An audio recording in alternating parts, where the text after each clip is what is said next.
Vamos começar hoje mais um capítulo da nossa aventura pelos três transcendentes, tá? O mês passado a gente falou sobre a beleza, que foi até a nossa oficina lá com as taças, né? Então, esse mês a gente vai falar sobre a bondade e vamos fazer a oficina com as velas. Me digam aí se vocês estão vendo o slide direitinho, tá bom? Tudo certo? Dá para ver o slide? Então, vou lá começar, tá?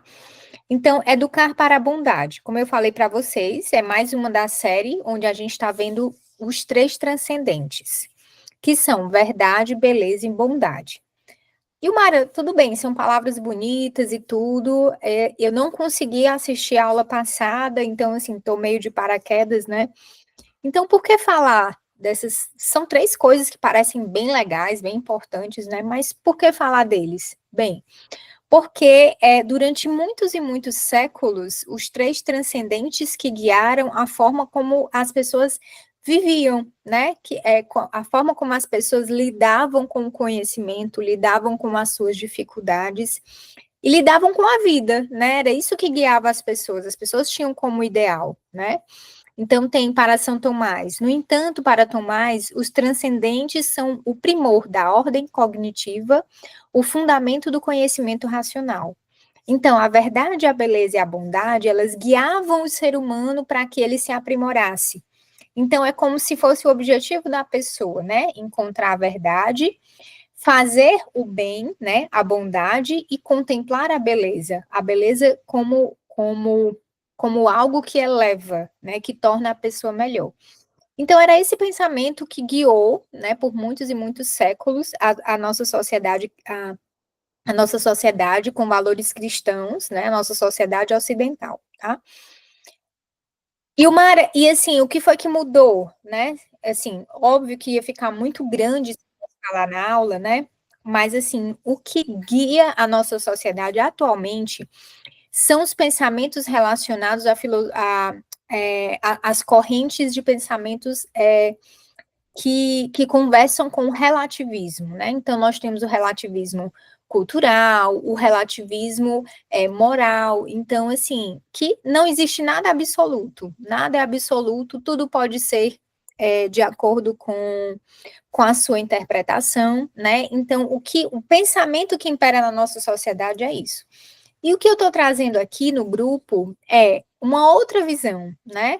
Uma outra visão para abrir realmente o nosso horizonte de pensamento, porque isso aqui não vai ser ensinado na escola, né? Não vai ser ensinado em praticamente nenhum lugar se a gente não souber questionar e procurar, né? Então, um dia eu tive aulas sobre isso me abriu os horizontes e mudou muito a minha forma de ver o mundo, né? Então, com isso, eu também compartilho, gosto de compartilhar para que a gente também tenha a possibilidade de ver o mundo de uma outra maneira, né? Então, mais uma vez, os transcendentes, hoje a gente vai falar sobre, hoje a gente vai falar sobre o bem, né? A bondade. E que aspecto da nossa natureza humana procura o bem? A nossa vontade, né? Que vontade é uma potência da nossa alma que nos leva a agir, né? A pensar e a agir. Aí, em busca de algo, né? De maneira bem simplificada, tá, gente? Porque senão, assim, se eu for falar, por exemplo, as potências da alma humana, é um assunto interessantíssimo, mas é muito grande, então, assim, a gente não consegue avançar. Então, eu vou ser um pouco mais simplista em alguns termos, tá bom? Então, nós procuramos o bem. Qualquer um de nós, tá bom? Qualquer pessoa, qualquer ser humano, ele busca o bem. É claro que, para alguns, o bem é só um bem aparente, né? Ele parece um bem para aquela pessoa, quando na verdade é um mal, né? Então, o que é que a gente vive hoje? É uma confusão grande, né? E tudo é relativo. Se tudo é relativo, se cada um tem sua verdade, o bem depende do ponto de vista, o bem é algo subjetivo, pessoal e relativo. Então, assim, aí a gente para pensar um pouquinho. Como é que a nossa sociedade tá? Ela tá melhor? do ponto de vista moral, do ponto de vista de saúde humana mesmo, né, de saúde mental, as pessoas estão melhor, estão mais felizes ou não, né? De fato, nós temos a maior evolução tecnológica de todos os tempos, mas isso se traduziu em melhoria do comportamento humano, melhoria das relações humanas, né? E o pensamento que impera é esse relativismo, como eu falei para vocês, né? Cada um tem sua verdade, a gente não julga, né? A gente vai vivendo ali a nossa vida na superficialidade, porque a gente não pode emitir juízos sobre situações, porque tudo é relativo, né? Cada um tem a sua vida. Mas faz sentido que realmente seja assim, né? Nós estamos evoluindo como humanidade, né? Nós estamos vendo coisas inéditas, como, por exemplo, depressão, né? E suicídio em tenras idades, né? Em crianças, né? Muito jovens. E isso até então é uma coisa inédita na história, né? Na história, pelo menos na história moderna, né? Em termos de civilização ocidental. Isso é uma loucura, né? Então, assim, o que é que tá errado, né? Então, a gente pode pensar um pouquinho, refletir um pouquinho sobre isso, né? Então, o que é o bem? O que é a bondade? Todos buscam o bem, né? Até assassinos, pedófilos, corruptos. Para o assassino, ele não tem, né, a consciência dele é deformada de tal modo que matar para ele é um bem, né? Ou seja, eu peguei essa notícia, né, que chocou muitas pessoas do Brasil, né, que foi um suspeito de ele matou um ciclista para roubar um celular e o ciclista não tinha reagido, né? Então, para essa pessoa, matar é uma coisa banal, né? Uma coisa boa, ou seja, é como se ele fizesse daquilo a profissão dele e que tudo bem, né? Então, por mais que seja um ato que nós sabemos que é mal, na cabeça desse indivíduo é um bem, ele classifica como um bem. Óbvio que a gente percebe a grande deformidade da consciência dele, né? De ele matar, tirar uma vida humana por conta de um celular. Mas na cabeça dele aquilo é um bem, né? Ele precisava matar e aquilo é um bem. Um pedófilo, a satisfação do desejo sexual dele é o objetivo da vida dele, é aquilo que traz felicidade. Então, para ele, tudo bem abusar de uma criança, né? Não tem um problema, porque aquilo é um bem para ele, né?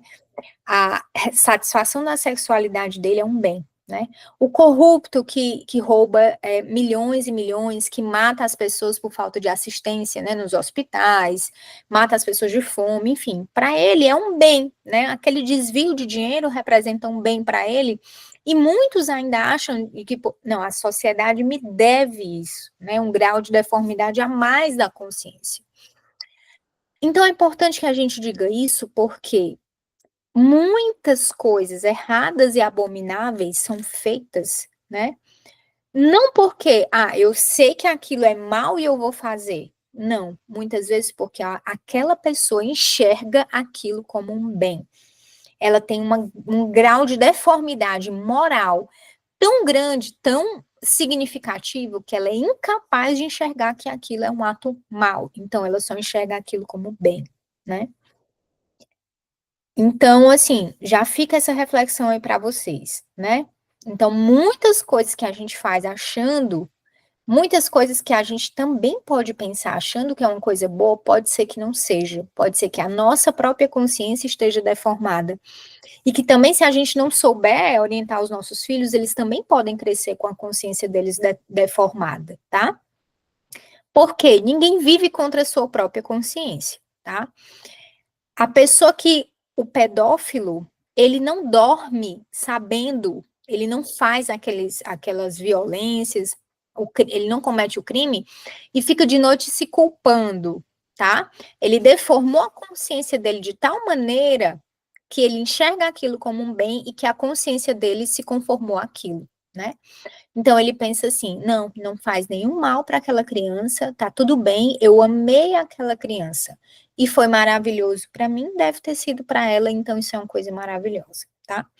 Esse pensamento do pedófilo que eu tô dizendo para vocês, isso está relatado em vários livros. o grau de deformidade absurda que tem na consciência desse tipo de gente, né? A ponto de pensar que eles estão fazendo um bem para eles e para as crianças que eles abusam, né? Então, mesma forma o assassino, a mesma forma o corrupto, né? Todos eles têm essa deformidade da consciência e eles não lutam contra esse juízo de valor, né? É o famoso dormir com a consciência pesada. Não, porque a consciência dele já foi deformada, eles sequer conseguem chegar nesse ponto, tá bom?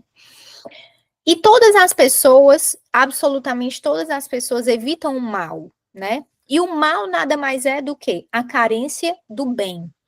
Então, por exemplo, um corrupto, ele vai fazer o possível para que ele continue roubando, né? O que é o mal para ele? O mal para ele é não conseguir roubar, né? Que é a carência do que ele deseja, né? Do bem que ele deseja, que é o quê? O roubo, roubar, mais dinheiro, né? Mais ganância. E assim funciona para todos os crimes, né? Então,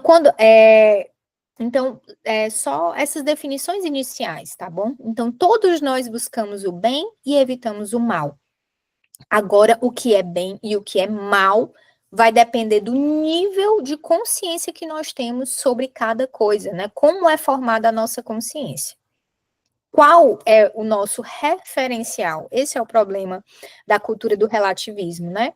Então, quando você coloca uma criança sem referencial nenhum do que é bondade, né, do que é verdade, do que é beleza, qualquer um chega e coloca um referencial, né? Então, se daqui a 50 anos o referencial for a pedofilia, né, não haverá, se a criança, se nós não tivermos pessoas com a consciência formada, essa será a regra, né? O crime será a regra.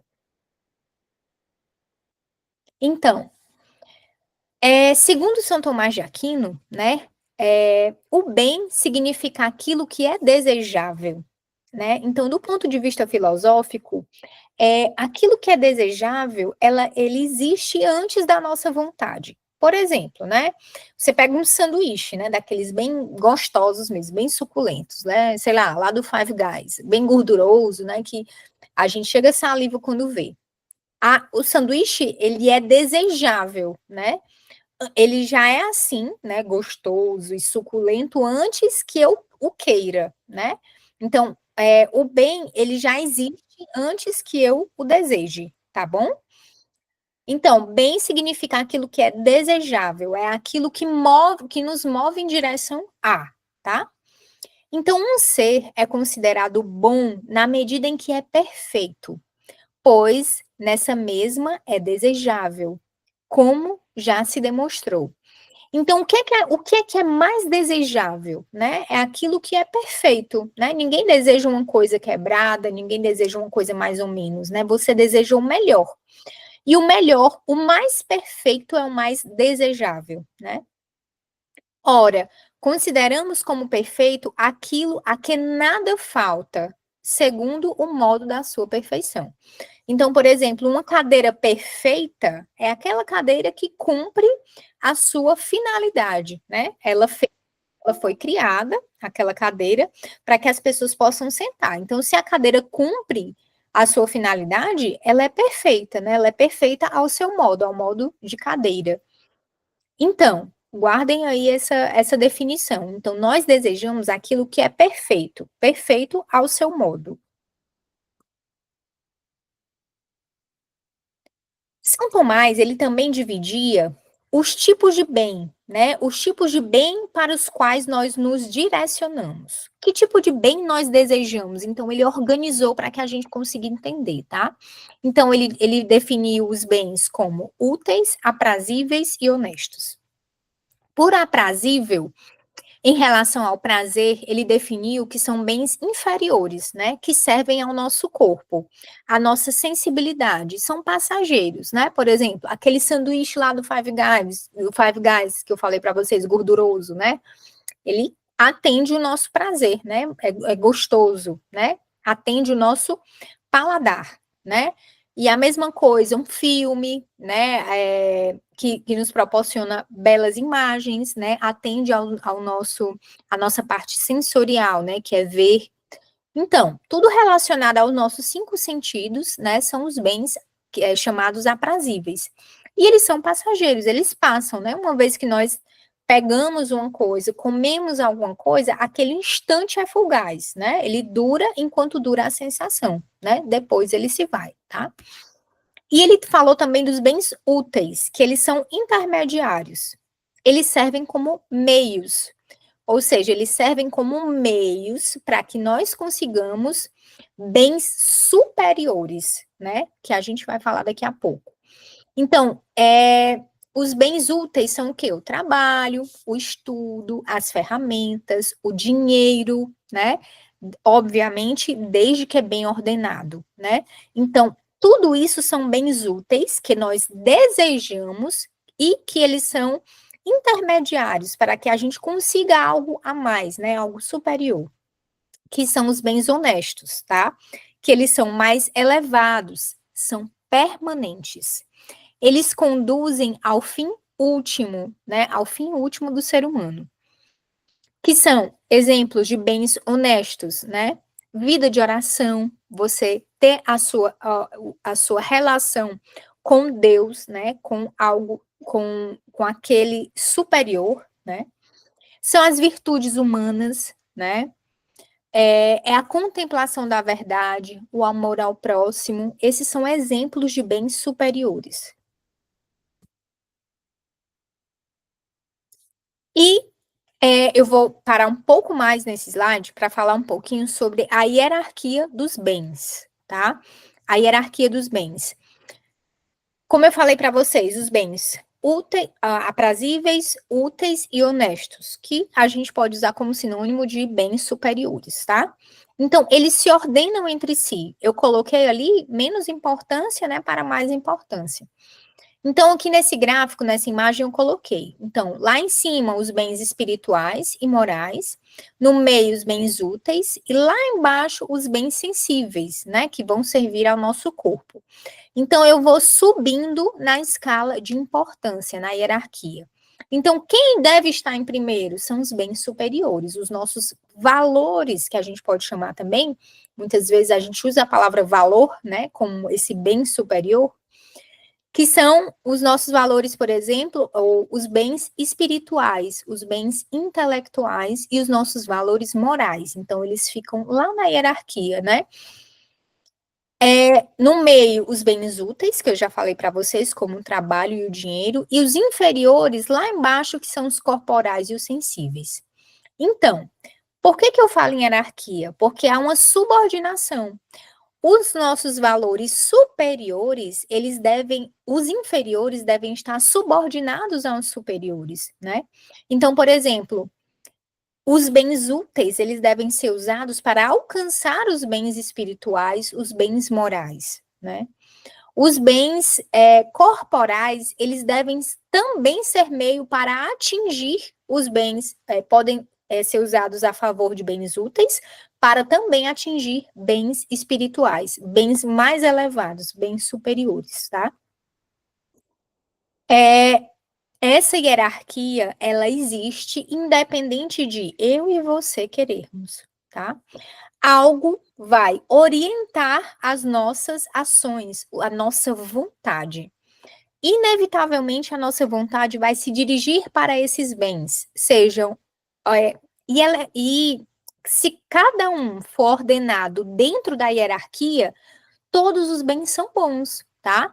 Então, os prazeres, por exemplo, relacionados à alimentação, ao corpo, né? Eles são bons se eles são ordenados dentro da hierarquia, né? Se eles se submetem aos valores superiores. Da mesma forma, o trabalho, o dinheiro, o estudo, né? Quando eles são ordenados dentro da hierarquia. Então, só para deixar bem claro, é saudável, é bom, né? Querer coisas boas. Então, quando você quer de maneira ordenada, né? Quando as coisas se ordenam, a sua vontade se caminha para o bem. O problema é quando você não tem a ordenação, quando você não tem essa hierarquia, tá? Então, quando você não tem essa hierarquia, você inverte essa ordem. Então, você tem uma desordem na sua alma, que é uma das formas da gente explicar perfeitamente o que está acontecendo hoje em dia, né? Por que que as pessoas perdem o sentido da vida? Porque elas colocam bens que têm valores inferiores para ocupar a posição mais alta nas suas vidas, né? Então elas colocam, por exemplo, alimentação, coisas que vão satisfazer meramente o corpo delas. Muitas pessoas colocam a sua sexualidade, né, como o topo da hierarquia para a qual a sua vontade se dirige, né? E daí vem toda a frustração e a perda de sentido. Por quê? O prazer sexual, o prazer, por exemplo, da alimentação, eles são o quê? Eles são fugazes, né? Eles são passageiros. Se eles são passageiros, eles são incapazes de satisfazer o desejo que nós temos de coisas duradouras. Ah, Ilmar, a gente tem esse desejo de coisas duradouras? É óbvio, é só você parar para ver na sua vida, né? Quantas vezes você quer eternizar um momento? Por isso que a gente tira foto, né? Por isso que a gente escreve, por isso que a gente registra. A gente tem uma necessidade de eternizar as coisas, de coisas que duram, né? Então, essa necessidade, ela não vai ser saciada por bens fugazes, né? Por coisas que satisfazem somente os nossos sentidos, a nossa sensibilidade. E também não vai ser satisfeito esse desejo por bens úteis, como o trabalho, o dinheiro. Uma vez que a pessoa vai conseguir esses bens, que são, como eu falei para vocês, eles são intermediários, lembra? Eles são usados para conseguir coisas superiores. Mas se eu não almejo coisas superiores e eles são o fim em si mesmo, eu quero dinheiro para ter o dinheiro, também vai existir o vazio existencial, porque você não está hierarquizando as coisas, né? Se você colocar lá em primeiro lugar o dinheiro, vai ficar faltando, ó. Cadê na hierarquia das coisas, né? Uma coisa que é para ser meio, eu estou usando como finalidade. Ilmara, mas isso é você que está dizendo. Não, gente, você observa a realidade. Do contrário, você não conheceria nenhuma pessoa rica e infeliz, né? A pessoa teria todo o sentido da vida preenchido. E não é isso que a gente vê, né? Na verdade, a gente vê pessoas muito ricas, né? Com a perda total de sentido da vida, né? Isso é o que a gente mais vê, aliás, né? Então, isso é um dado da realidade do qual a gente não pode fugir, não pode se esquivar, né?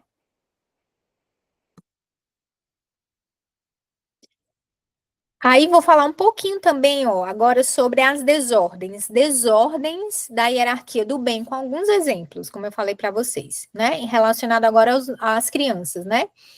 Criança que só faz o bem se ganhar um presente, ou seja, ela colocando aqui na hierarquia, no gráficozinho, eu estou colocando que na vida dela o mais importante é o bem, é o presente, é o útil, né? É o presente que vai satisfazer os sentidos dela, né? Então, lá na hierarquia dela, lá em cima, eu estou ensinando meu filho a isso, né? Ela está condicionada ao prazer ou à troca e não à virtude. Aí mais na frente a gente vai poder falar um pouquinho mais como é que a gente vai organizar isso na vida dos nossos filhos, né? Para que eles queiram o quê? O que é que a gente quer que eles queiram, né? A gente quer que eles queiram o verdadeiro bem, bens superiores, né? A gente não quer que eles fiquem na superficialidade dos sentidos ou simplesmente no meio. A gente quer que eles cumpram a finalidade deles, né? De querer o bem na hierarquia correta das coisas, né? Então, por exemplo, um adulto que mente para manter o emprego. O emprego é um quê? Um bem útil, né? É o trabalho. Mas ele está sacrificando o quê? Um bem honesto, que é a verdade, né? Então, ele está sacrificando uma coisa que é superior em detrimento de uma coisa que é inferior. E com isso ele vai ter a corrupção do caráter dele. Obviamente, com o tempo, isso vai impactá-lo, né? E com o tempo, como eu falei para vocês, ele só vai conseguir conviver com isso se ele deformar a consciência dele. Então, uma vez que ele deforma a consciência, ele vai estar deformando o caráter dele, né? Então, com isso, ele vai se tornar, obviamente, uma pessoa que tem um mau caráter, né? Que a gente fala. Aí, esse slide, ó, felicidade como fim único, último. Todos nós fomos feitos para a felicidade, tá? Todos nós buscamos o bem, obviamente, que é uma forma de concretizar a nossa felicidade. E, segundo São Tomás, só se encontra no bem duradouro e absoluto, que é Deus. Então, eu só posso, gente, falar para vocês sobre finalidade do homem se eu sei para que o homem foi feito, tá? Por exemplo, um exemplo de uma cadeira. Qual é a finalidade da cadeira? O objetivo da vida dela, o que dá sentido à vida da cadeira, né?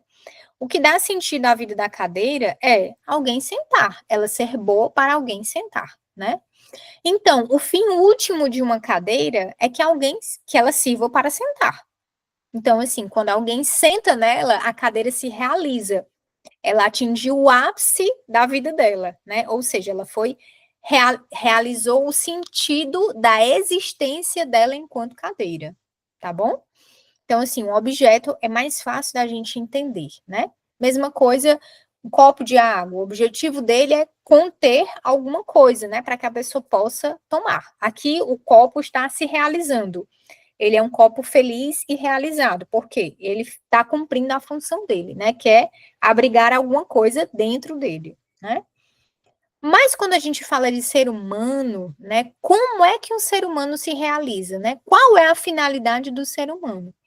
Aí é mais uma vez aqui que a nossa sociedade se perde completamente, né? Porque ela eliminou o objetivo transcendente da vida do ser humano, né? Ela tirou Deus da parada, né?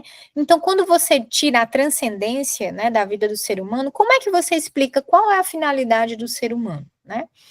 Porque se você explicar para uma cadeira, quer dizer, a cadeira é inanimada, né? Ela não vai querer nem explicação, ela não vai ficar triste, ela não vai ficar depressiva, né? Ela não vai dizer, ai, ninguém senta em mim, minha vida perdeu o sentido. Não, a cadeira, enfim, a cadeira existe, né? Mas um ser humano, por que que tantas vezes nós perdemos o sentido da nossa vida? Né? Qual é o sentido da vida? A maior parte da vida das pessoas, muita gente passa por um momento de questionamento, né? Então, se eu não sei qual é a finalidade da minha vida, o fim da minha vida, a minha vida perde o sentido. Então, na verdade, o que nós vivemos hoje é uma grande crise de sentido. As pessoas não sabem para que elas existem e nem qual é a finalidade delas. Como é que nós nos realizamos como pessoa, né? E você vê nas mais diferentes correntes, né, de ideias, de filosofias modernas, que as respostas para isso são absolutamente vazias, né? Elas não nos preenchem, não só não nos preenchem, como nós nos encontramos nesse momento tão difícil do ponto de vista de sentido de vida, né? Mas o que eu estou trazendo para vocês é uma visão, né? Uma visão da sociedade que moldou a sociedade ocidental, que foi o cristianismo, né? E um dos principais pensadores do cristianismo, né, em termos de escrita e sistematização de muitas coisas, foi São Tomás de Aquino. Opa, pronto. Foi São Tomás de Aquino, né? Ele, inclusive, é usado como ele é doutor da Igreja Católica, e muito do catecismo da Igreja Católica tem absoluta influência da filosofia de São Tomás de Aquino. Eu perguntei para o chat GPT, né, que de vez em quando eu fico organizando as coisas para estudar no chat GPT, e perguntei, né, olha, me organiza as correntes que definem o pensamento filosófico da nossa época atual, né? Então, fiz lá essa pergunta para ele fez uma tabela, né? Corrente filosófica tal, tal, tal. Então, assim, muito semelhantes em termo de vazio, tá? Muito semelhantes. E ele citou lá a corrente filosófica cristã de São Tomás de Aquino, né? Então, o que a gente está conversando aqui é realmente uma coisa atual, né? É uma coisa que foi escrita no século XIII, né? Mas que é absolutamente atual porque está oferecendo uma resposta à sociedade, ao vazio existencial das pessoas, tá bom? E com certeza também está oferecendo uma resposta ao vazio educacional que nós vivemos hoje, né? Ao vazio que falta realmente na educação dos nossos filhos, né? Que as escolas já não oferecem, né? De maneira satisfatória. Então, assim, eu vou continuar agora para vocês, né? Como eu falei para vocês, o bem ele está diretamente relacionado a uma potência, né, da alma humana, que é a vontade, que é o quê? O ato de nós irmos em direção a alguma coisa, buscarmos alguma coisa, tá? Então, como é que a gente faz para ajudar os nossos filhos, tá? A ter vontade de fazer o bem, né? A ser realmente bons, né? Então, isso vocês já estão com aquela hierarquiazinha que eu coloquei para vocês, né? Dos bens superiores, né? A amizade, de fato, a religiosidade, né? Os bens que são duradouros, né? Então, eu já coloquei para vocês na hierarquia. Então, como é que a gente pode trazer isso para a educação dos nossos filhos, né? De maneira indireta, como é que a gente vai trabalhar a vontade deles, né? Então, por exemplo, o desenvolvimento e equilíbrio do corpo. Então, a partir do momento que a criança tem um corpo ordenado, né, que ela consegue correr, consegue dar cambalhotas, consegue escalar, né, aquilo ali ela vai trabalhando de maneira indireta a vontade dela, a superação de obstáculos, né. Isso vai fazendo com que a criança comece sim a desenvolver, né, a força e a vontade, né. Mesma forma, o equilíbrio do corpo, né? Um corpo ordenado vai fazer com que a criança consiga se direcionar para as coisas, né? Então, assim, eu quero subir naquele escorregador, então eu vou lá e vou conseguir, né? Então você já vai introduzindo isso na vida da criança, tá? De maneira muito natural, né? Ou seja, é deixar a criança brincar, se arriscar, né? Educação da sensibilidade, resistência aos caprichos. Aí eu coloquei aqui um exemplo, lixo. Então, por exemplo, se você tem aquele filho, né, que tem, tudo tem nojo. Não, mamãe, isso aqui tá sujo, eu não quero isso, eu não quero aquilo. Fortaleça a vontade dele, faça com que ele lute contra esse capricho que ele tem. Então, por exemplo, se você for dar uma atividade para esse filho, desde, por exemplo, recolher o lixo. Isso vai fazer com que ele comece a lutar, né, contra as suas inclinações, por exemplo, de ser um pouco mais sensível, né? Então, ele vai começar a dominar os impulsos mais inferiores dele, né? Relacionados à sensibilidade, por exemplo. Vai começar a educar para que ele consiga fortalecer a vontade para querer coisas ainda mais difíceis, né? Então, fica uma sugestão, né, para aquele filho que é um pouco mais, tenho nojo disso, não quero isso, não quero aquilo. Fortaleça a vontade, filho, a partir de hoje você vai ser responsável por pegar aqui esse lixo, né? Ô filho, limpa aqui a mesa para a mamãe, né? Limpa aqui essa parte aqui da casa para a mamãe, por favor, né? Para você educar essa parte, né? Estimular. Educação da inteligência.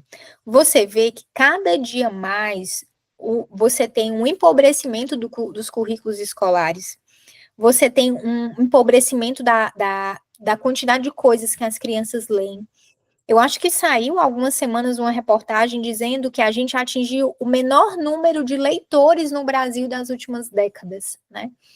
Então, antes eu lembro que no vestibular, no Brasil, a gente tinha que ler 10 livros para fazer a prova do vestibular.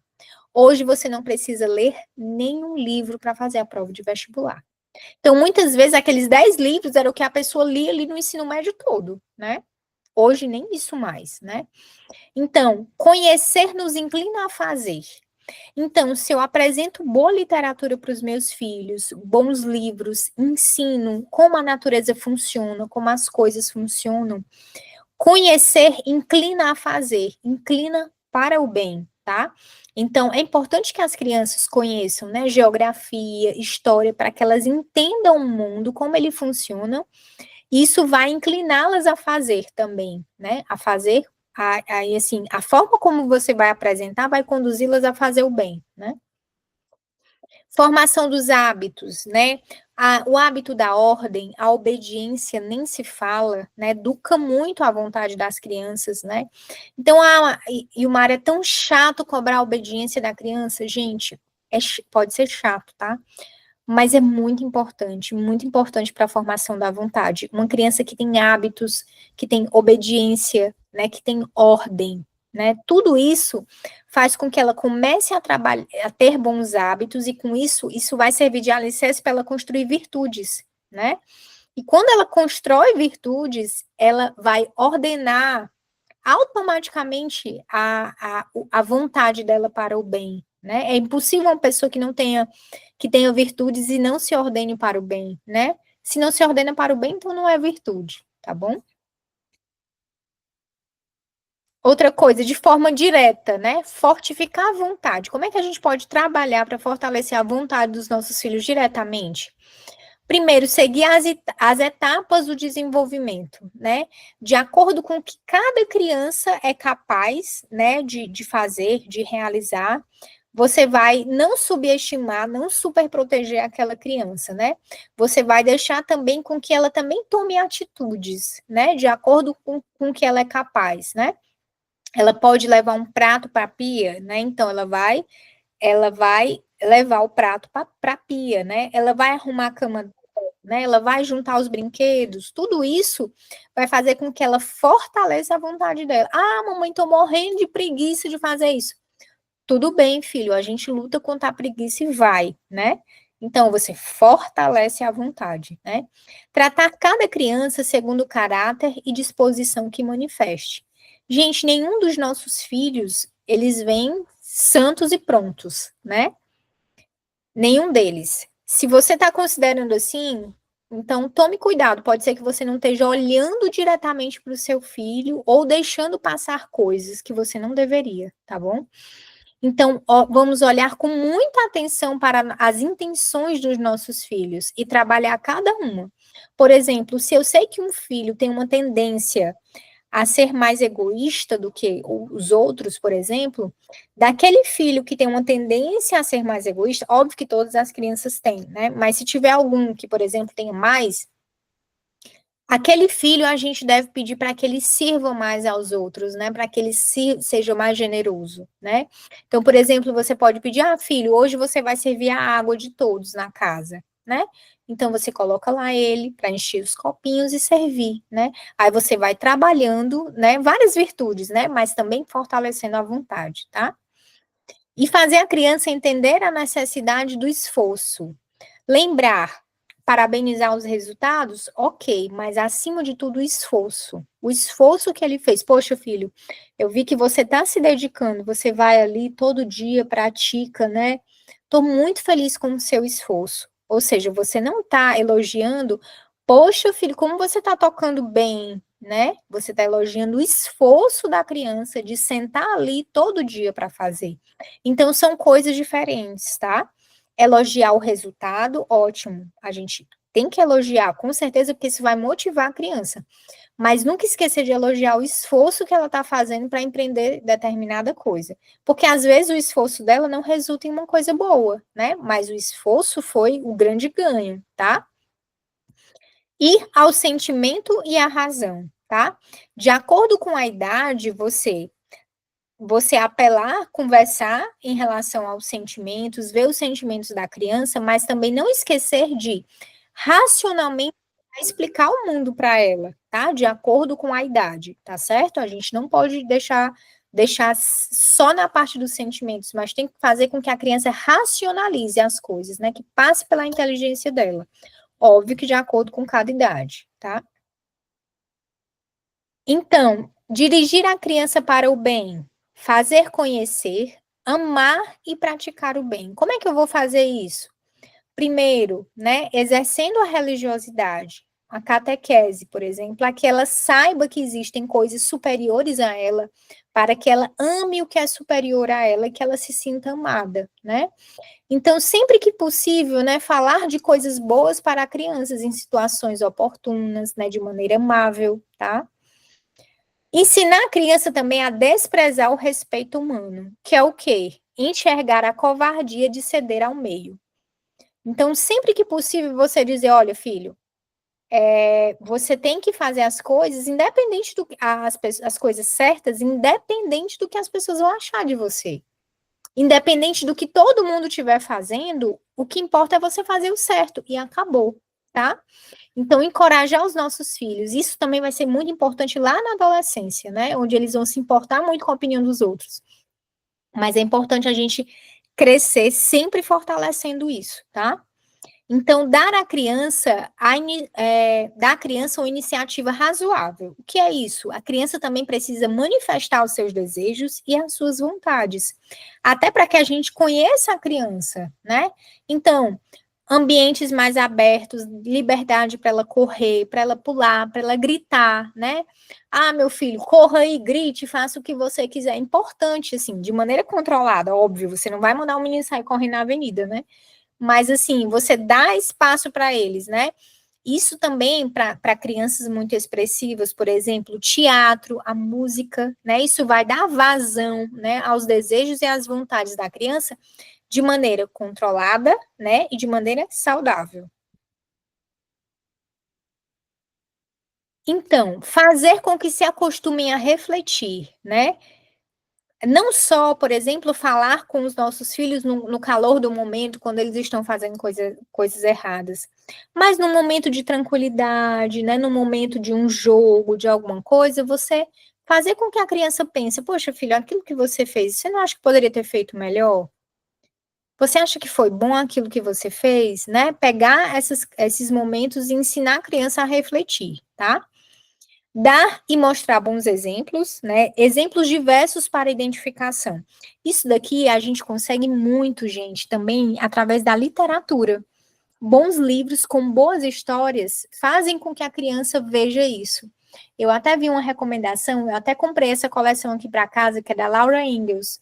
Ela fala, tem várias histórias, né? Mas fala muito sobre a família dela, da simplicidade da família dela e o quanto a família dela é feliz nas circunstâncias que eles têm, né?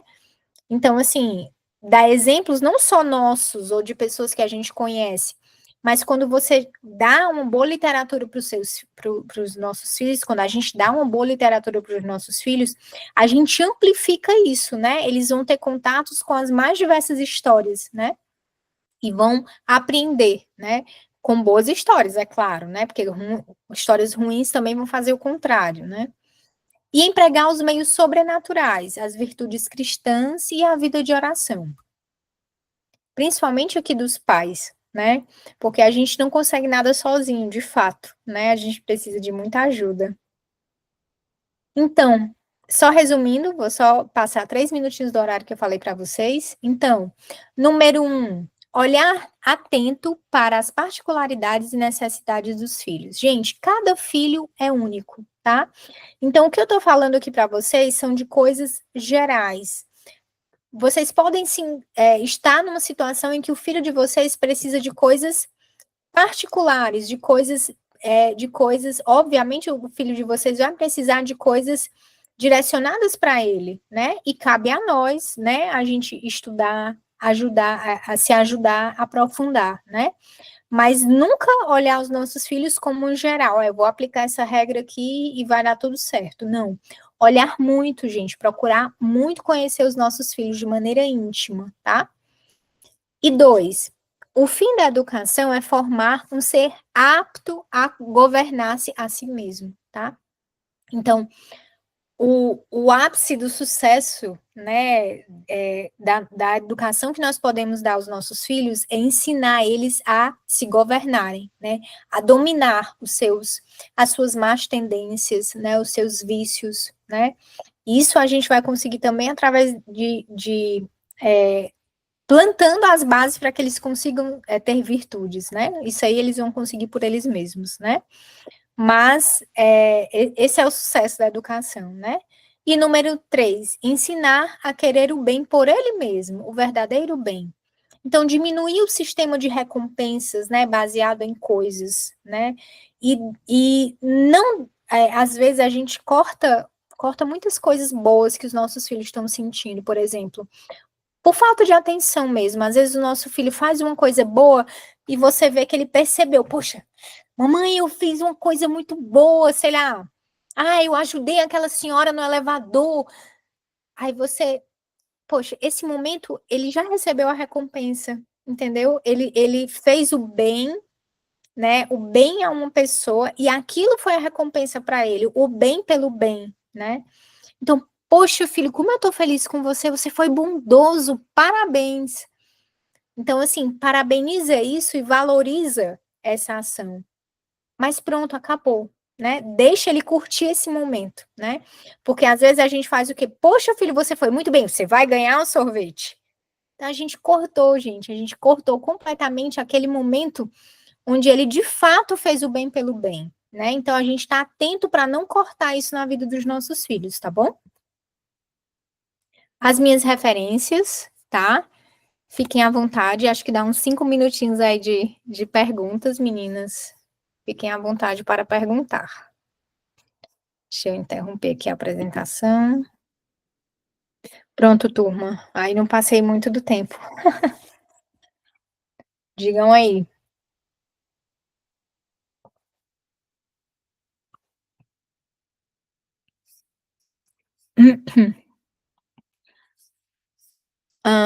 Para acessar mais pessoas, opa, podem participar. Será que não estão conseguindo, turma? Acho que sim, né? Se não tiver perguntas, meninas, eu encerro a reunião, tá bom? E se tiver, mandem aí no zap, tá? Muito obrigada pela presença de vocês e uma ótima noite, tá? Mandem aí direitinho, eu vou mandar os slides para os grupos, tá? Beijo, boa noite, tchau, tchau.